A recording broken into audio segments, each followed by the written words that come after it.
තෙරුවන් සරණයි දරුවන්ට මං මේ අවස්ථාවේදී ඔබට පැහැදිලි කරන්නේ වාහන සම්බන්ධයෙන් බලපාන දෝෂ ගැන. දැන් වාහන කියලා කියන්නේ අපි හුඟ දෙනෙක් හිතන දෙයක් තමයි මේවා විදේශගතව දියුණු තාක්ෂණයෙන් නියමිත ප්‍රමිතීන් වලට අනුව හදන්නේ මේ වාහන. ඉතින් ඒ නිසා මේවට මේ යකඩ ගොඩවල් වලට මොන නොපෙනෙන දෝෂද කියලා. ඉතින් අර නොපෙනෙන බලපෑම් වලින් වාහන සම්බන්ධයෙන් වන බලපෑම් අපි කිහිපයක් අත්දැකලා තියෙනවා. එකක් තමයි මිනිස්සු කෙනෙක් දියුණු වෙනකොට ඉරිසියයි. එතකොට කෙනෙක් සැහැල්ලුවෙන් ජීවත් වෙනකොට ඉරිසියයි. එතකොට ඒ වගේ අවස්ථාවන් වල අපි අත්දැකලා තියෙනවා ඔය විවිධ කොඩි වින කරන අවස්ථා, ඊළඟට නූල් පන්නන අවස්ථා, බිත්තර ගහන අවස්ථා, මේවා ඔබත් අත්දැකලා ඇති. ඊට අමතරව ඔය අංක තහඩු වලට විවිධ අමනුෂ්‍ය බන්ධනයන් සිද්ධ කරන අවස්ථා, මේ වගේ නොපෙනෙන පැතිවලින් විවිධාකාරයේ හානි සිද්ධ කරන්න යම් කිසි කෙනෙක් ඔබට එරෙහිව ඉන්නවා නම් කටයුතු කරන අවස්ථා ඔබට සමහර වෙලාවට අත්දැකලා ඇති ඔබත්. ඉතින් ඒ වගේ අවස්ථාවලදී ඒ වගේ හේතු නිසා සමහර වෙලාවට අලුතෙන් ගත්ත වාහනයක් වෙන්න පුළුවන්, ඔබට ඒක නිතර කැඩෙන බිඳෙන, ඔබේ අතේ තියෙන මිල මුදල් ඒකට යට කරන්න වෙන, වැඩිපුර හේතුවක් නැතුව ඒ වගේ ඔබේ ආර්ථික දියුණුවට තියෙන මිල මුදල් ඒ වාහනයට යට කරන්න සිද්ධ වෙන අවස්ථා යෙදෙනවා.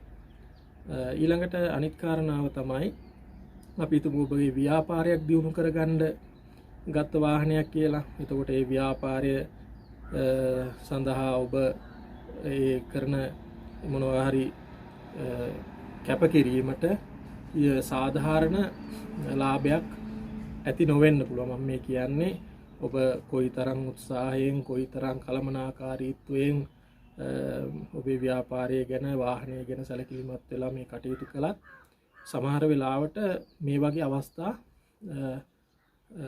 යෙදිලා තියෙනවා මේ අමනුෂ්‍යයන්ගේ බලපෑම නිසා. ඒ නිසා අර වගේ තව වෙනත් බාහිර පාර්ශවයක් විසින් අයහපතක් වෙන්න කියලා හිතාගෙන කරන දේවල් වල බලපෑම තියෙනවා. අනිත් එක තමයි දැන් ඔය පරණ වාහන වල සමහර වෙලාවට ඒ වාහන රියදුරා වෙන්න පුළුවන්, වෙන යම් කෙනෙක් වෙන්න පුළුවන්. ඒ වාහනේ ඇතුලේ මරණයටපත් වෙලා ඒ වාහනය තුල බන්ධනයක් විදියට ඉන්න පුළුවන්. එහෙම අවස්ථාත් තියෙනවා. එතකොට ඒක හැම අවස්ථාවකටම පොදු වෙන්නේ නැහැ. නමුත් සමහර අවස්ථාවන් වල ඒ අමනුෂ්‍ය බලවේග ඒ වාහනවල බැඳිලා ඉන්න පුළුවන්. අනිත් එක තමයි අපි යම් හිතමු අපි වාහනයක් අරගෙන යනකොට අතරමඟදී වෙන කෙනෙක් කවුරු හරි වාහනයට අහුවෙලා මරණයටපත් උනායි කියලා. අනේ ඒ වගේ කෙනෙකුටත් ඒ අවසානයේ ඇති වෙන චිත්තයත් එක්ක මේ වාහනවලට ඒ අමනුෂ්‍යයන් හැටියට බැඳෙන්න පුළුවන්. ඉතින් එහෙම අවස්ථාත් අපි අත්දැකලා තියෙනවා. ඊළඟට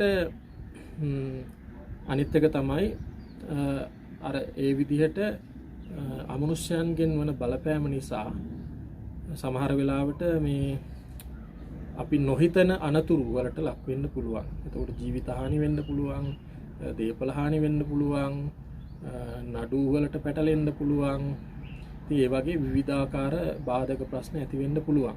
ඒ නිසා මිනිස් මොලේම තාක්ෂණයෙන්ම හදපු ඒ වාහන නූතන තාක්ෂණය යොදාගෙන හැදුවත් යකඩ ගොඩක් වුණත් ඒක හදන්නෙත් මිනිස්සු, විනාශ කරන්නෙත් මිනිස්සු.